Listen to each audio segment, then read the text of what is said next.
Psalm 142. I cry out to the Lord with my voice.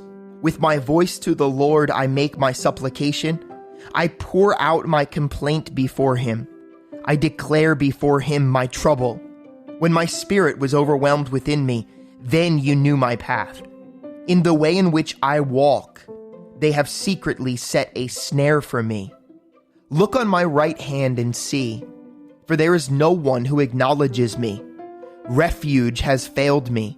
No one cares for my soul. I cried out to you, O Lord. I said, you are my refuge, my portion in the land of the living. Attend to my cry, for I am brought very low. Deliver me from my persecutors, for they are stronger than I. Bring my soul out of prison, that I may praise your name. The righteous shall surround me, for you shall deal bountifully with me.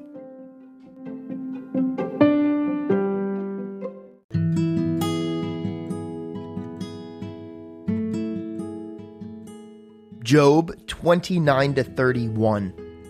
Job further continued his discourse and said, "Oh, that I were as in months past, as in the days when God watched over me, when his lamp shone upon my head, and when by his light I walked through darkness, just as I was in the days of my prime, when the friendly counsel of God was over my tent, when the Almighty was yet with me, when my children were around me, when my steps were bathed with cream, and the rock poured out rivers of oil for me, when I went out to the gate by the city, when I took my seat in the open square. The young men saw me and hid, and the aged arose and stood. The princes refrained from talking and put their hand on their mouth. The voice of nobles was hushed, and their tongues stuck to the roof of their mouth. When the ear heard, then it blessed me. And when the eye saw, then it approved me, because I delivered the poor who cried out, the fatherless and the one who had no helper. The blessing of a perishing man came upon me, and I caused the widow's heart to sing for joy. I put on righteousness, and it clothed me. My justice was like a robe and a turban. I was eyes to the blind, and I was feet to the lame. I was a father to the poor, and I searched out the case that I did not know. I broke the fangs of the wicked, and plucked the victim from his teeth. Then I said, I shall die in my nest, and multiply my days as the sand. My root is spread out to the waters, and the dew lies all night on my branch. My glory is fresh within me, and my bough is renewed in my hand. Men listened to me and waited, and kept silent for my counsel. After my words they did not speak again, and my speech settled on them as dew. They waited for me as for the rain, and they opened their mouth wide as for the spring rain. If I mocked at them, they did not believe it, and the light of my countenance they did not cast down. I chose the way for them, and sat as chief. So I dwelt as a king in the army, as one who comforts mourners. But now they mock at me, men younger than I, whose fathers disdained to put with the dogs of my flock. Indeed, what profit is the strength of their hands to me? Their vigor has perished. They are gaunt from want and famine, fleeing late to the wilderness, desolate and waste, who pluck mallow by the bushes, and broom tree roots for their food. They were driven out from among men. They shouted at them as at a thief. They had to live in the clefts of the valleys, in caves of the earth and the rocks. Among the bushes they brayed. Under the nettles they nestled. They were sons of fools, yes, sons of vile men. They were scourged from the land, and now I am their taunting song. Yes, I, their byword. They abhor me. They keep far from me. They do not hesitate to spit on my face, because he has loosed my bowstring and afflicted me. They have cast off restraint before me. At my right hand the rabble arises. They push away my feet, and they rise against me, their ways of destruction. They break up my path. They promote my calamity. They have no helper. They come as broad breakers. Under the ruinous storm, they roll along. Terrors are turned upon me. They pursue my honor as the wind, and my prosperity has passed like a cloud. And now my soul is poured out because of my plight. The days of affliction take hold of me. My bones are pierced in me at night, and my gnawing pains take no rest. By great force my garment is disfigured. It binds me about as the collar of my coat. He has cast me into the mire, and I've become like dust and ashes. I cry out to you, but you do not answer me. I stand up, and you regard me. But you have become cruel to me. With the strength of your hand you oppose me. You lift me up to the wind and cause me to ride on it. You spoil my success. For I know that you will bring me to death, and to the house appointed for all living. Surely he would not stretch out his hand against a heap of ruins, if they cry out when he destroys it. Have I not wept for him who was in trouble? Has not my soul grieved for the poor? But when I looked for good, evil came to me. And when I waited for light, then came darkness. My heart is in turmoil and cannot rest. Days of affliction confront me. I go about mourning, but not in the sun.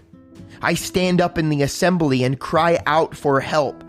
I am a brother of jackals and a companion of ostriches. My skin grows black and falls from me. My bones burn with fever. My harp is turned to mourning, and my flute to the voice of those who weep. I've made a covenant with my eyes. Why then should I look upon a young woman? For what is the allotment of God from above, and the inheritance of the Almighty from on high? Is it not destruction for the wicked, and disaster for the workers of iniquity? Does he not see my ways, and count all of my steps? If I have walked with falsehood, or if my foot has hastened to deceit, let me be weighed on honest scales, that God may know my integrity. If my step has turned from the way, or my heart walked after my eyes, or if any spot adheres to my hands, then let me sow, and another eat. Yes, let my harvest be rooted out. If my heart has been enticed by a woman, or if I have lurked at my neighbor's door, then let my wife grind for another, and let others bow down over her. For that would be wickedness. Yes, it would be iniquity deserving of judgment. For that would be a fire that consumes to destruction, and would root out all of my increase.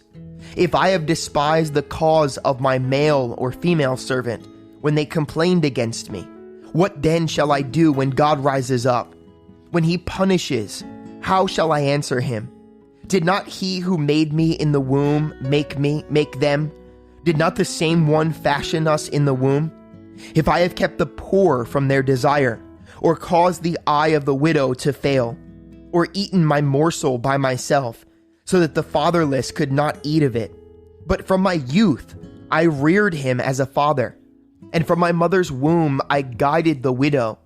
If I have seen anyone perish for lack of clothing, or any poor man without covering, if his heart has not blessed me, and if he was not warmed with the fleece of my sheep, if I have raised my hand against the fatherless, when I saw I had help in the gate, then my arm fall from my shoulder.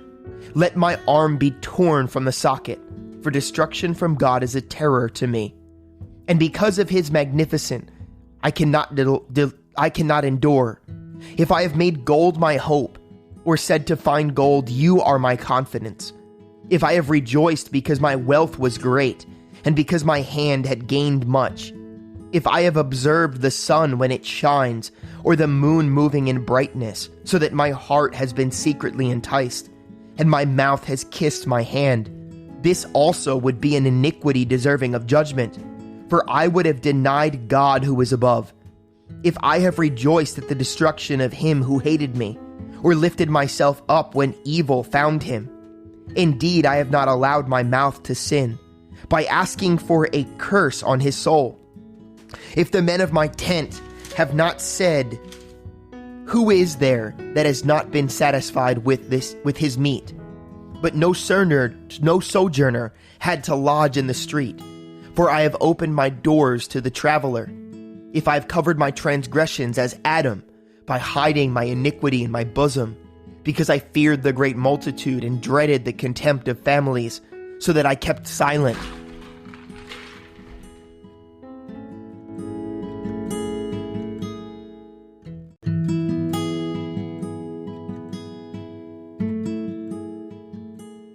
And did not go out of the door. Oh, that I had one to hear me. Here is my mark. Oh, that the Almighty would answer me, that my prosecutor had written a book. Surely I would carry it on my shoulder, and bind it on me like a crown. I would declare to him the number of my steps. Like a prince I would approach him. If my land cries out against me, and its furrows weep together, if I have eaten its fruit without money, or caused its owners to loose their lives, then thistles grow instead of wheat, and weeds instead of barley. The words of Job are ended. So these three men ceased answering Job, because he was righteous in his own eyes. Then the wrath of Elihu the son of Barachel, the Buzite, of the family of Ram, was aroused against Job.